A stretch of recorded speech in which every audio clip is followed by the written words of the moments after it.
Ambag! Narabi tayo amin lawag! Amuyo apo, idi kalma, at tayo ti maysa nga motorcade. At nung umiikot kami, nakadado nga tao, ipakita, ti suporta para ti Team Marcos apo. Kaya't ko, agpasalamat kita kayo, Diyos unay, ti Agnina, ti suportayo apo. Kitang-kita, nangabak, tayon! Katulad po, amuyo, katulad po sa sinabi ng ating minamahal na governor, ay hindi po to tungkol sa isang apelyido, hindi po to tungkol sa politika. Tayo po ay andito para ipaglaban ang kinabukasan ng ating minamahal na syudad na Lawaga po. At amuyo, ang syudad ng Lawag, kahit ako po, isang diputado, ti Primero Distrito, ang syudad ng Lawag ay napakalapit sa aking puso. Dito po ako lumaki. Doon ako nag-aral sa Kids College. Nung governor po, si Apo Pangulo, ay dito talaga ako pumupunta nung bata ako. Dito talaga ako lumaki. Kaya, para sa akin, Apo, gusto ko talaga ang progreso. Gusto ko talaga na maganda ang kinabukasan ng ating syudad. At wala akong duda at sigurado ako na ang tamang direksyon para sa kinabukasan ng Lawag ay isang mayor na Brian Alcid, isang bise na Handilaw at ang mga konsehales at bukal ng Team Marcos Apo. Amuyo apo, hindi kalma, ni Apo Pangulo, tumawag kanyak. Sabi niya sa akin, tinawag kanyak, Apo Kong, anak, katawa mo ni Apo Brian, when, kahit ko agsarita, ken ni Apo Mayor. So, agsarita ni Pangulo, ken ni Apo Brian, Apo Mayor, anak ti kayat mo aramidin para tilawag. Ay, Apo Pangulo, ito po, ti proyekto ko, kaya't ko to gawin. Ito.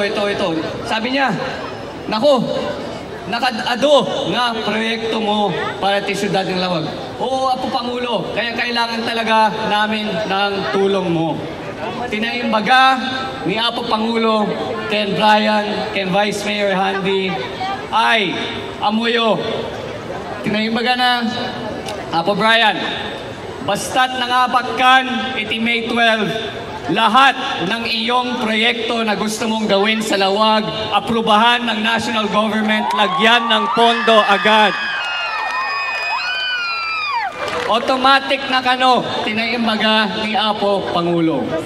At tinaimbaga ni Apo Pangulo kanyak ay 3 taon na lang po ang natitira sa termino ng ating minamahal na Pangulo. Itong pagkakataon na to ay tinatawag nating once in a lifetime, Apo.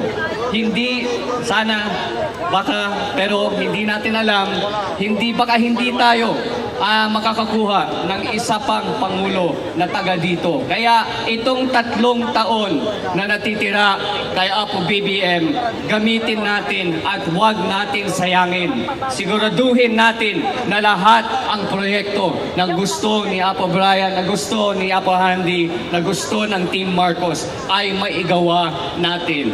At may igagawa natin lamang to, Apo, kung si Brian Alcid ay nakaupo sa City Hall ng Lawag bilang inyong mayor at si Handy Lau ay kasama niya bilang inyong bise. Kaya po, ang hinihingi ko sa inyong lahat, marami po nating nagawa, marami na pong nangyari. Noong sa nakaraang 3 taon na nakipagserbisyo ako para sa inyo bilang diputado ng Primero Distrito. Nung humingi po ako ng inyong suporta nung nakaraan na halalan, ay sa tingin ko naman, Apo, na ipakita ko na marami tayong nagawa, marami tayong proyekto na ilatag, marami pong programa na ipinaabot natin sa mga Lawagenyo na nakakatulong, katulad sa AIC, sa AKAP, GIP sa ating mga Sustainable Livelihood Program po. At ako po ay nagpapasalamat sa inyong suporta at sa tiwala na ilinagay nyo sa akin. Taos-pusong nagpapasalamat ako sa inyong lahat. Ngayon, ang hinihingi ko po sa inyo po ay hindi nyo lang ilagay ang tiwala nyo sa akin, kundi ilagay nyo ang tiwala kay Mayor Brian Alcid and Vice Mayor Handy Lau kasama ng aming slate. Pangako ko po sa inyong lahat ay kapag nakaupo na dyan si Brian at Handy, ay sisiguraduhin ko, kalinya na natin, andun na si Apo Pangulo, andun na ang congressman, ang governor, ang vice gov, at kapag kasama natin ang City Hall, kapag kasama natin ang mayor, ang dami pa nating magagawa para sa ating syudad po. Kaya, once again po, humihingi ako ng inyong suporta sa susunod na May 12, sa susunod na halalan, na iboto nyo straight Team Marcos po. Diyos unay, tiagnina, agbiag, ti Siyudad Tilawag, agbiag, ti Primero Distrito, ay ayaten kayo po. Agbiag, Congressman Sandro Marcos!